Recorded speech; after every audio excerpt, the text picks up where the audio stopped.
Bonjour et bienvenue. Aujourd'hui, on plonge dans le monde fascinant et un peu inquiétant, il faut l'avouer, des spirochètes. Ce sont des bactéries avec une forme très particulière en tire-bouchon, une forme qui leur donne une capacité d'invasion vraiment redoutable. On va voir ensemble pourquoi ces bactéries, qui sont derrière des maladies bien connues, sont si spéciales. Alors, voilà notre programme. D'abord, on va décortiquer cette fameuse forme en tire-bouchon. Ensuite, on ouvrira deux dossiers, la syphilis et la leptospirose. Puis, on verra comment les médecins font pour les détecter et enfin, comment on se défend. C'est parti. Commençons par la base. Qu'est-ce qui rend les spirochètes si différents des autres bactéries? Eh bien, tout est dans leur forme. C'est à la fois leur carte de visite et leur arme secrète. Le mot spirochète, ça vient du grec ancien, et ça veut dire littéralement « cheveux enroulés ». C'est une image assez juste, non? Mais attention, il ne faut pas se laisser avoir par ces descriptions presque poétiques, parce que derrière ce cheveu enroulé se cache en réalité une mécanique d'invasion redoutable. Et c'est la question clé. Pourquoi est-ce que cette forme en hélice, en tire-bouchon, est un avantage aussi déterminant pour une bactérie? Tout se joue dans sa manière de se déplacer. Il faut imaginer une sorte de perceuse vivante. C'est ça, un spirochète. Contrairement aux autres bactéries, ses moteurs, les flagelles, sont à l'intérieur. Quand ils tournent, ils font tourner tout le corps de la bactérie sur lui-même. Et ce mouvement de torsion lui permet de se visser, littéralement, à travers nos tissus, même les plus denses. C'est une efficacité redoutable. Allez, ouvrons notre premier dossier. Un cas tristement célèbre, la syphilis, causée par la bactérie Treponema pallidum. Cette maladie a vraiment hanté l'humanité et on va voir pourquoi ce parasite est si particulier. Alors là, on a affaire à un parasite professionnel. Un vrai de vrai. Son génome est tout petit, presque minimaliste. En fait, il a perdu au fil de l'évolution la capacité de fabriquer plein de choses essentielles à sa survie. Du coup, il ne peut absolument pas vivre tout seul. Impossible de le cultiver en laboratoire dans une boîte de pétri classique. Non, il a un besoin vital d'un hôte. Et cet hôte, c'est nous. La syphilis, c'est une maladie vraiment sournoise. Ça commence par une petite lésion qui souvent ne fait même pas mal et qui disparaît toute seule. On pourrait croire que l'affaire est réglée, mais pas du tout. Pendant ce temps, la bactérie, elle, continue son bonhomme de chemin, en silence.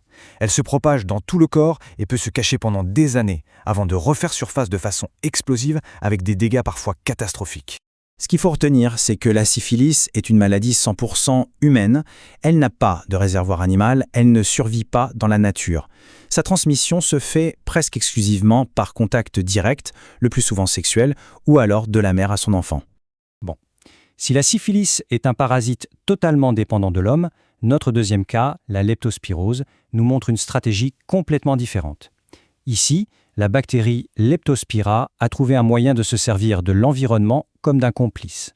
Et là, on voit tout de suite la différence fondamentale. La syphilis, c'est une histoire en vase clos entre la bactérie et l'humain. La leptospirose, c'est un jeu à trois.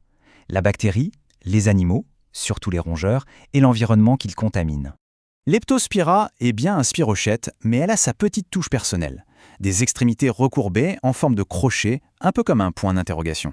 Elle adore la chaleur et l'humidité et elle a trouvé une astuce géniale pour voyager, utiliser les animaux comme des taxis qui la déposent un peu partout via leur urine. Le cycle est d'une simplicité redoutable. Un animal porteur, un rat par exemple, urine dans une flaque d'eau ou un sol humide. La bactérie y survit très bien. Puis une personne entre en contact avec ce milieu contaminé, en se baignant, en jardinant, en travaillant, et hop, la bactérie s'infiltre par la moindre petite égratignure. Le vrai danger avec la leptospirose, c'est qu'elle a deux visages. Dans la grande majorité des cas, ça ressemble à une bonne grippe, et puis ça passe. Mais parfois, pour environ 1 personne sur 10, ça tourne au cauchemar. C'est la maladie de Weil, une forme très grave qui attaque le foie, les reins et qui peut être mortelle. Ok, on a vu comment ces bactéries nous infectent. Mais la question c'est, comment les médecins font pour les trouver? C'est un vrai jeu de pistes, parce que les spirochètes sont les rois du camouflage.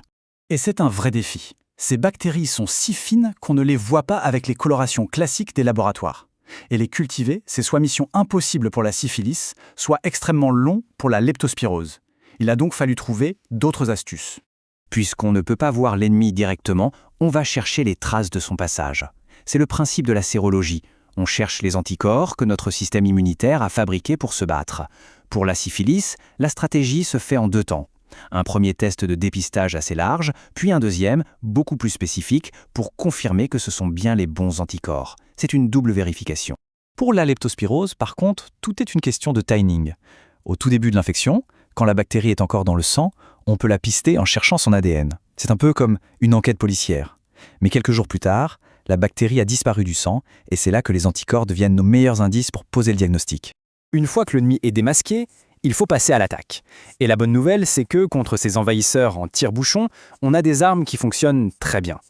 Ça, c'est quelque chose d'assez incroyable dans le monde actuel de la médecine. On est sans cesse confronté à des bactéries qui deviennent résistantes aux antibiotiques. Contre la syphilis, notre plus vieille arme est toujours la plus efficace. La syphilis, c'est vraiment l'exception qui confirme la règle. La pénicilline découverte il y a presque un siècle marche toujours aussi bien. On pense que c'est lié à son génome minimaliste et à sa croissance très lente, qui l'empêche de développer facilement des résistances. Pour la leptospirose, on adapte la riposte. Des antibiotiques par la bouche pour les cas légers et l'artillerie lourde par intraveineuse quand ça devient sérieux. Traiter, c'est bien, mais éviter d'être malade, c'est encore mieux, non? Alors, comment on fait pour ne pas croiser la route de ces envahisseurs?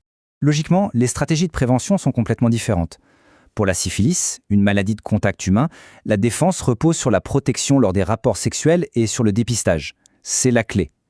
Pour la leptospirose, où le danger vient de l'environnement, il faut créer une barrière physique, des bottes, des gants, et s'attaquer à la source en contrôlant les populations de rongeurs. Et on termine sur cette réflexion. Le fait que la syphilis soit toujours sensible à la pénicilline, c'est une anomalie fascinante. Comprendre pourquoi cette vieille ennemie n'a pas su ou pas pu développer les mêmes défenses que les autres superbactéries, eh bien ça pourrait nous donner des pistes précieuses pour les combats de demain. C'est une leçon d'humilité et d'espoir.